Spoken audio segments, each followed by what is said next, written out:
ერთ კვირაზე ნაკლები ახალი სასწავლო წლის დაწყებამდე და გართულებული წინასასკოლო სამზადისი. აღნიშნული პროცესი, როგორც მშობლები ამბობენ, საკმაოდ ხანგრძლივი და ამავე დროს ძვირადღირებული აღმოჩნდა.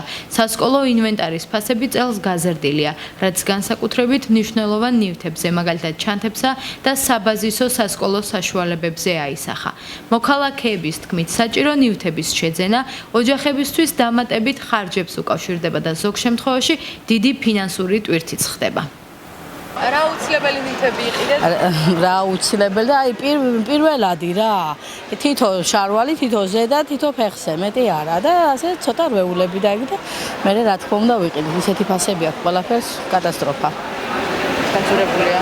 ძალიან ძვირი ყვის ყველაფერი. სადაც არ უნდა იყიდო. რომელ მაღაზიაშიც. აი 400 ლარი არის ეს. და კიდე რაღაცები დაგვრჩათ. კი, რა თქმა უნდა დაგვრჩა. ახლა საშემოდგომო და საზამთროთ, მაგრამ ახლა პირველ ეტაპზე ეს არის. ანუ ის ნივთები, რომლებიც ბავშვებს აუცილებლად სჭირდება, ეს ძვირი სიამოვნებაა. ძალიან ძვირი სიამოვნებაა.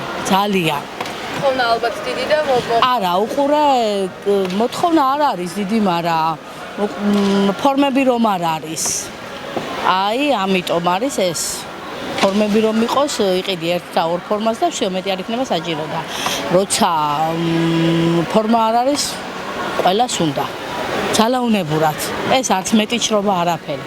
სხვა საქმე მე შენ შვილსაც უნდა და სკოლოთ არა, უფრო საბაღოთ პატარა მყავს და იცი რა, სკოლის მომზადება, სკოლის მომზადება ძალიან დიდ ხარჯებთან არის დაკავშირებულო და ბაღში როგორი სიტუაცია? ბაღშიც იგივე თითქმის ბევრი რამე ჭირდება და ნუ ჯერ არ დამისრულებია ასე ვთქვათ საბაღოთ მომზადება. რა ვიცი. ბევრი რამე დარჩეს აღიდენი? ნუ არა, მაგრამ მაინც ჭირდება რაღაცეები. ძირითადად რა არის, რასაც უფრო მეტ ყურადღებას აქვს? ტანსაცმელი, ნივთები? უფრო ტანსაცმელი, აი პირველი დღისთვის მაინც რა ვიცი, აბა თან ბავშვ მაინც ბაღისთვის ერთი წვილი არ ყოფნის, უფრო ბევრი უნდა. წიგნები, როულები, პასტები, ფანქრები და ამის რაღაცები. უკვე იყიდეთ ესე იგი? არა, ახლა ვყიდულობ. ბაზრობებსა და მაღაზიებში აქტივობა საგრძნობლად მომატებულია. მოვაჭრეები აცხადებენ, რომ მყიდველების ნაკადი არსებობს, თუმცა კონკურენციის პირობებში თითოეულ მათგანს უწევს პოზიციონირებისთვის ბრძოლა და მომხმარებლების მოზიდვა. წინა წლებთან შედარებით არ არის მომატებული. წინა წლები უფრო უკეთესი იყო ვიდრე წელს. მომართვიანობა რამდენად არის? გაიზარდა თუ არა ამ რამდენიმე დღეში, რაც უფრო ახლოვდება სასწავლო? კი, რაც უფრო ახლოვდება, გაიზარდა, როგორ არა. კი, ცოტა გაიზარდა. მაინც მაყოფილი არ ვართ. რატო შეიძლება ეგ იყოს?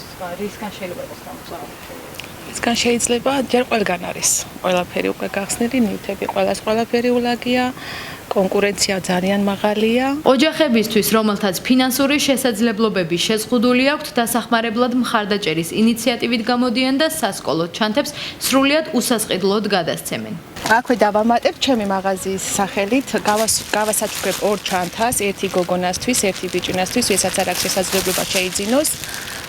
ბაზარი მეორე სართული, მეორე კარები. საქსტატის წინა წლის მონაცემებზე დაყრდნობით საქართველოში 641,000-მდე მოსწავლე ფიქსირდებოდა. 15 სექტემბერს კი 2025-2026 სასწავლო წელი ოფიციალურად გაიხსნება.